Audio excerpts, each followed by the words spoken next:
Hello, welcome to the Arundel Skirt tutorial. If you don't already have the pattern, you can find the link in the description. Here we can see the skirt front panel and the pocket bag, which I've cut in a plain cotton in this instance to avoid bulk. You can use the self fabric if you have enough of it and it's not too bulky. We're just going to pin the pocket to the skirt and then stitch that. All my seam allowances are 1 centimetre on all my patterns unless otherwise specified in the instructions that you receive with it. So stitching down here, you reach the corner point, at which point you're going to pivot the fabric, leave the needle in, lift up your foot, pivot the fabric around the needle, put your foot back down and carry on stitching. You should get a nice angle on your stitching there on your pocket bag.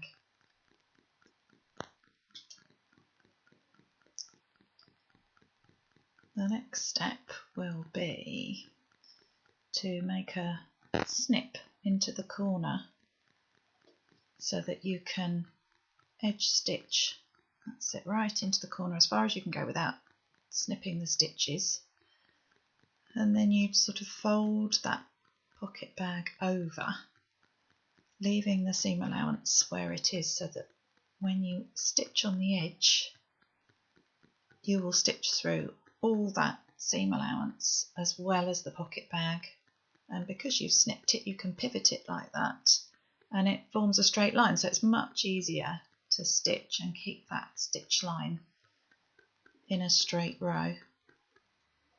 Okay, so stitching through all those layers right on the edge of the pocket bag there, so that you're going to hold your seam allowance towards the pocket bag and it will be all nice and crisp when you fold it back. It's much easier to press it when it's like that too. Always press on the wrong side of the fabric and that will give it a nice finish, a nice edge. So, next part, that's been all pressed. You need the other part of your skirt in the self fabric. This sort of forms the other side of your pocket bag.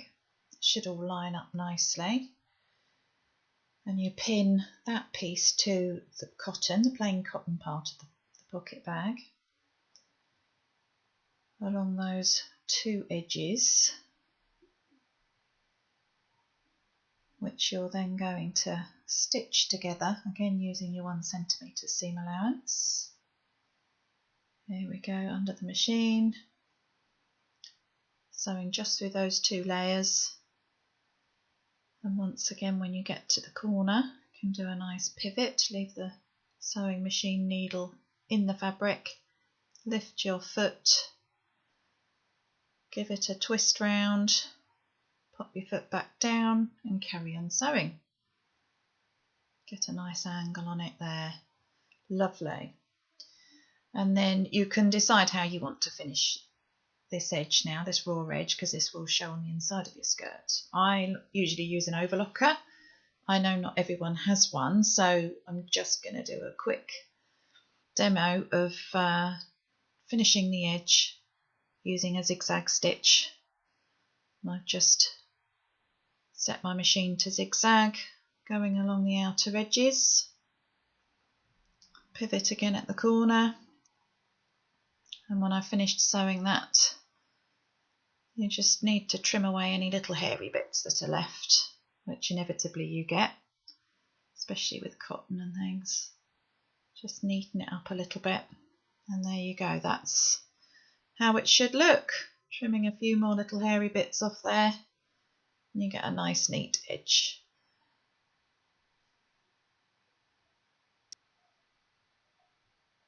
There you go, perfect. Okay, so the next stage, just arrange this on the table, get everything in line. You're going to want to pin all those layers together now. So you'll see that on the side seam is a little bit larger. That's to give you some ease so that you can fit your hand in the pocket nicely when it's constructed. If you didn't have that, then you'd struggle really to get your fingers in your pocket. So I'm pinning through all the layers here and matching them and aligning them up, and at the top as well, so that this whole panel becomes the front of your skirt. So we just pop a couple more pins in. As an aside, I don't normally pin anything because I'm, after 30 years of doing this, I tend to just go for it, but there you go. So you can see, you can put your hand in there, there's enough room. Lovely. Let's take that and sew it now. Pop it under the machine. There we go. We're just going to sew through those 3 layers of the pocket and the skirt together. Just to secure them. You'll be glad of this when you come to sew your side seams, because it'll all be nice and secure all together, so you've got fewer bits of fabric to control. So it can just be on a big stitch. You don't need to back tack or anything, it's just purely to hold it all together, ready for the next step. That's the side done. Little stitch across the top as well.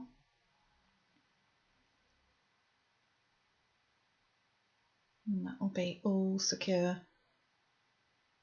Fantastic. Job done. So, as there are 2 pockets on this skirt, one each side, you need to repeat those processes again on the other side.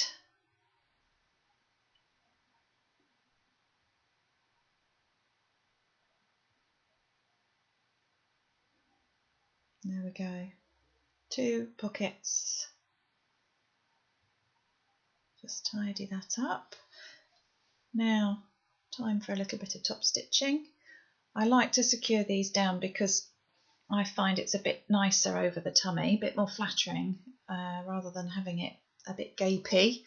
So I choose to measure 11 centimetres down from the top, and then I pop a pin in so that I know when I'm machining I'll start right on the edge of the pocket and stitch down to the pin. Then I can do the magic pivot again when I get down to the pin and just hand wheel 2 stitches across and then pivot again. Here we go, pivoting for those 2 hand wheel stitches. Nice and precise. Another pivot and back you go. I like to do it a little bit less than a foot space for this, and back we go. So we've got 2 rows of stitching, and that will be nice and secure and keep everything all nice and flat over your tummy when you wear the skirt. Again, repeat for the other side.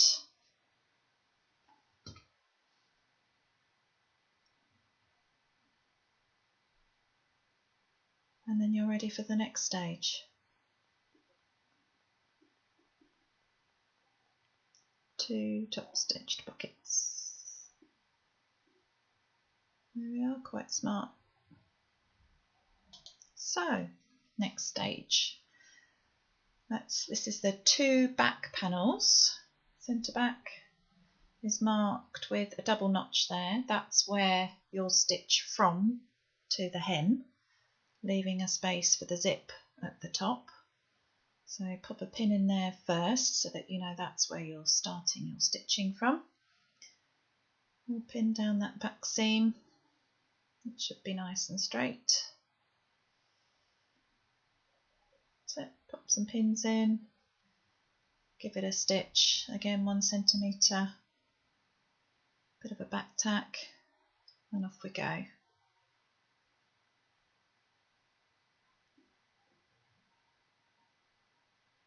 Nice back tack again at the point where you're stopping for the zip. I'm going to cheat and use my overlooker. You don't need to see me doing that, I'm sure you know how that works. So now we've got a lovely centre back seam. We're going to press it open and we're going to lay. That's our skirt front down and our skirt back. Right sides together. Match the seams up nicely. Give it a pin. Ready to be stitched and overlocked or zigzagged, however you choose to neaten your seam. There we go, there's the pins.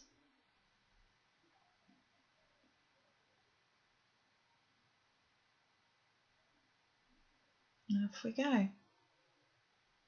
Back tack, stitching down the length, back tack to finish, and then repeat for the other side.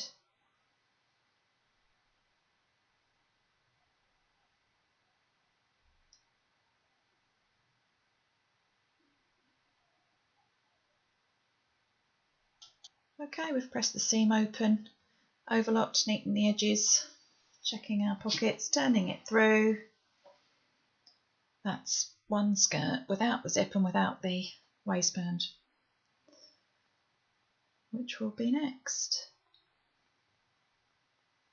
So here's my waistband. I've cut the interfacing a centimetre short around the outside so that there's slightly less bulk inside the waistband. Don't want lots of bulk around your waist. And I'm folding it in half now and putting little snips for the halfway points. That will match to the centre front of your skirt in a moment, and then we do the same for the sides. Fold it in half, small snip to mark the halfway mark. We'll need this for when we put our zip in to know where to start. That's it. Repeat on the other side. Now to pop that notch in the centre front of your skirt. Line up your centre backs, line up your side seams so it's folded in half. That's it, and then pop a little snip in there. That's how we know that's the centre front. And then we're going to match those little notches. That one matches the one on the waistband, and it gives us a starting point to pin out from. So here's your waistband, there's the little snip, there's the other one, matching them up, pop a pin in there,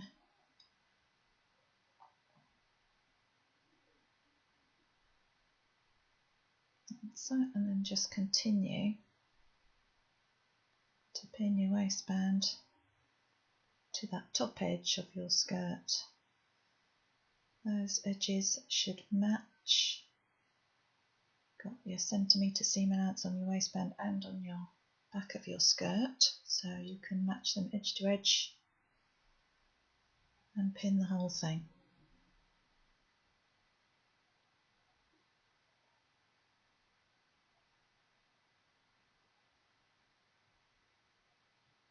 There we go.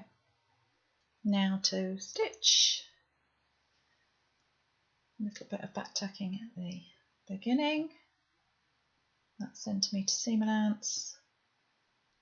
Stitch it all through. Make sure that your side seams are open as you're stitching, so you don't catch them and push them all to one side. Creates a bit more bulk if you do that. Stitch to the end, back tack. That's it. Now, next stage is to grade this seam, by which I mean cut down this seam allowance of the waistband by about half. Again, this fabric isn't terribly heavy, but if you were doing something like tweed, you'd need to reduce the bulk, otherwise it would get quite thick. So just trim it all along by half, and then we're going to edge stitch, so we push the seam allowance up towards the waistband. That's it, so that it will be enclosed by it, and we stitch right on the edge again through all those layers to hold that seam allowance up. It will just again give it a really nice finish. So do that all the way along. Make sure pulling the seam allowance behind that waistband as you go, making sure it's all tucked behind neatly.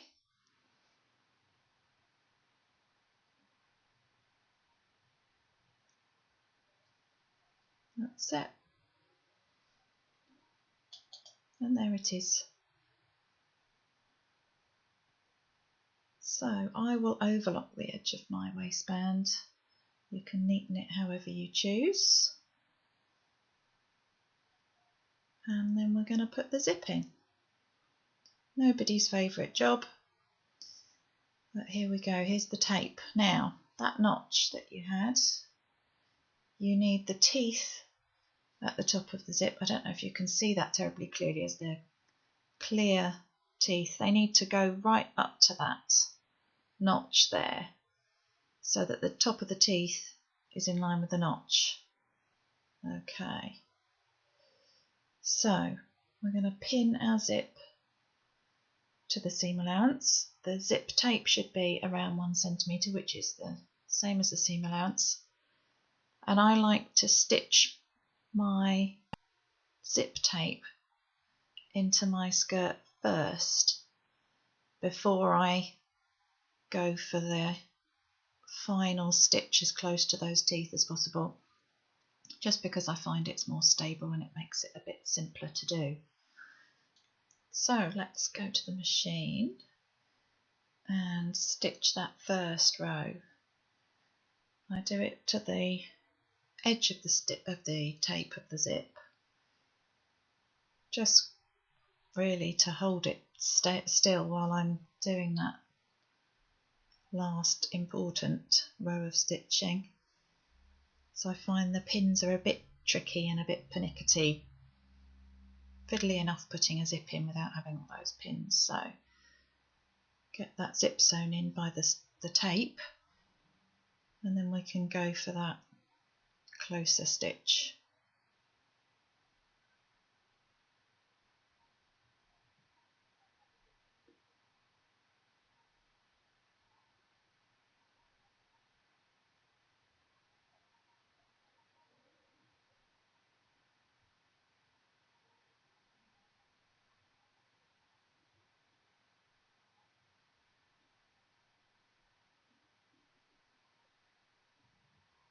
Okay, so there's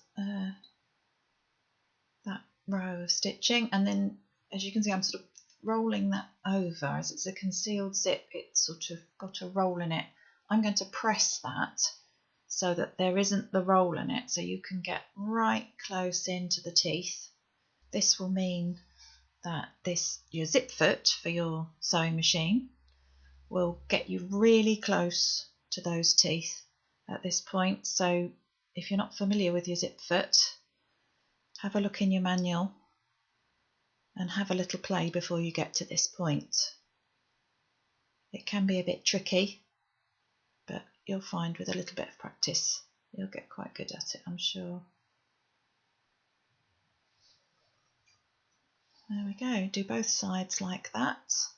You may need to change the side of your zip foot. It's got sort of two sides to it. I tend to just use it on the one side because I'm used to using industrial sewing machines and they're a real faff to change the feet on. So partly laziness and partly necessity. I don't want to get my screwdriver out. There we go, both sides done. And there we go. Might be a fiddle to pull through the bottom of your zip, but it should look like that. You can always give it a little steam, and that's one zip in. Now we're going to do the waistband. We tuck that seam allowance in by the tape and pop it down over the seam allowance, pop some pins in. As you can see, I'd overlocked my waistband edge. You can neaten yours however you like to. Again, I prefer to do it like this than tuck all the seam allowance up because it's a bit less bulky. So I'm going to measure with the tape measure just to be sure that it's nice and even on the right side.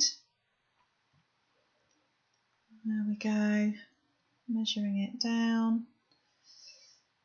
Excellent. And just pin the whole of it, making sure it's all nice and even. And take it to the machine, and now you'll have changed your foot back to the ordinary one. And I like to do what I call stitching in the ditch, which is basically stitch in that space between the skirt and the waistband. So it's sort of hidden. It doesn't really hide, but it just goes in that furrow. Stitch that all across, and then it will be lovely and neat on the inside. You'll just have your seam allowance showing, which has been all neatened.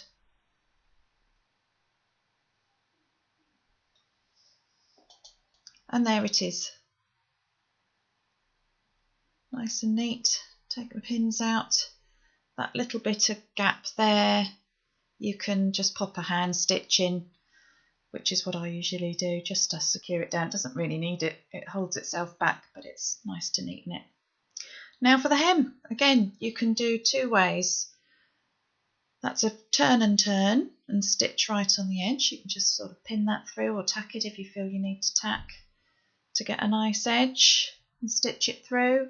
Or in my case, I'm going to overlook it and turn it and just stitch all around nice and evenly. You'll need to try your skirt on at this point and decide what length you want as to how deep your hem might be.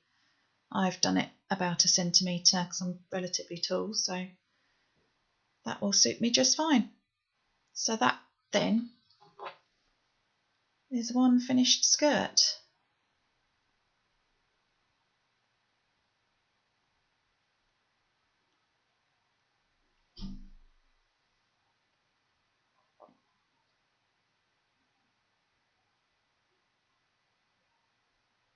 There we go. Press.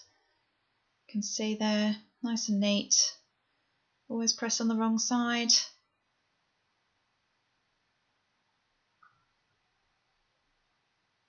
There we go. A 2-pocket Arundel skirt. Enjoy.